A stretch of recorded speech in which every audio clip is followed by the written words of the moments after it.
Today, we'll take a closer look at the 5 most powerful weapons of the Polish Hussars that were ahead of their time. You'll learn which of these weapons is still considered the best in its category ever created by man. Number 5. The Hussar lance. It was such a strong weapon that a single thrust could kill several opponents at once. The record? 6 Russians killed with 1 thrust during the Battle of Kutyn. Can you imagine what the enemy must have felt, seeing a Hussar kill 6 men with a single strike? This impressive weapon, reaching up to 6 meters in length, was much longer and superior to the lances used by our enemies of the time. Hussars used it to break enemy formations in the first, crushing charge. The lance was so long that it allowed the Hussar to reach the enemy before they could strike back. It's worth noting that the lance was a one-time weapon. After it broke in battle, the Hussars had to switch to other weapons, but that first strike often decided the outcome of the fight. A great example of the lance's decisive role is the Battle of Kirchholm in the 17th century. Just 3,000 Hussars faced a Swedish army of about 10,000. The Hussars, using momentum and surprise, shattered the Swedish infantry, forcing them to retreat, leading to a crushing victory. Another exceptionally unique weapon was the Hussars' koncerz, a long sword or rapier, sometimes up to 1.5 meters long. Thanks to its narrow and elongated blade, it could pierce through armor, something that was nearly impossible for other weapons of the time. The Hussars were able to deliver deadly blows to even the best armored knights. And since the koncerz was longer than their enemies' swords, a Hussar could often strike before the opponent could reach him with their own weapon, providing a significant advantage in battle. The koncerz was primarily used for close combat after the lance had broken.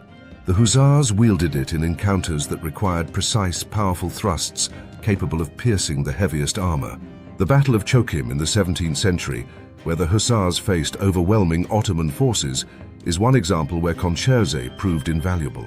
Despite the crushing numerical superiority of the Turks, the Hussars effectively repelled their attacks, inflicting massive losses on the enemy, thanks largely to this weapon. We cannot forget about the Hussar armor, a true work of art.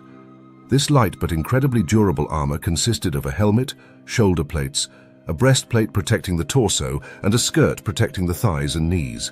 Unlike the heavy plate armor used in Europe, the Hussar armor was exceptionally light, typically weighing around 18 kilograms. It was designed to not restrict the Hussars' movement while riding, yet still provided protection against arrows, sabers, and strikes. Despite its lightness, it was strong enough to withstand a pistol or musket shot, thanks to special steel forging techniques. The Hussar armor was richly decorated, with engravings, gold plating, and ornamental elements. It was often adorned with religious and patriotic symbols, emphasizing their devotion to faith and country.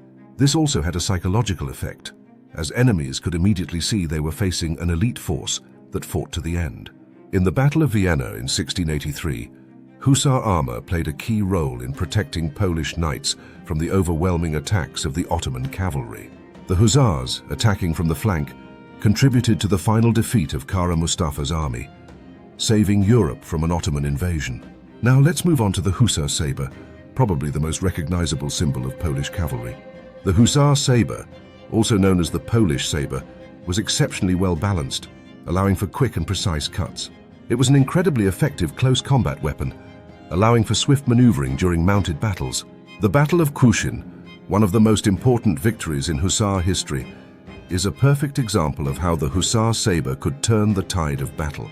The Hussars, numbering around 6,000, crushed a Russian-Swedish army 5 times their size, and the precision and power of the Hussar saber strikes were crucial in defeating the enemy.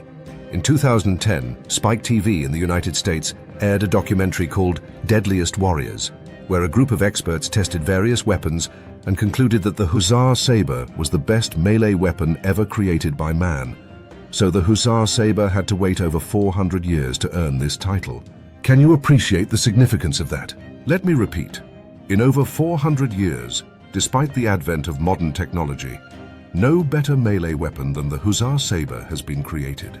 Finally, let's talk about something that set the Hussars apart from other cavalry: the Hussar wings. These impressive constructions attached to the armor were not just for show. The wings served several crucial functions. The rustle they made during a charge could spook enemy horses and confuse and terrify infantry. Additionally, the wings could protect the Hussar from lassos or lances that could be thrown at their back during battle. Though the ultimate impact of the wings on the outcome of battles is hard to measure, their psychological effect was undoubtedly significant. The Battle of Lubyshevo in 1577, where the Hussars decimated the Moscow army, is one example where the wings might have played their part, amplifying the fear in the enemy ranks.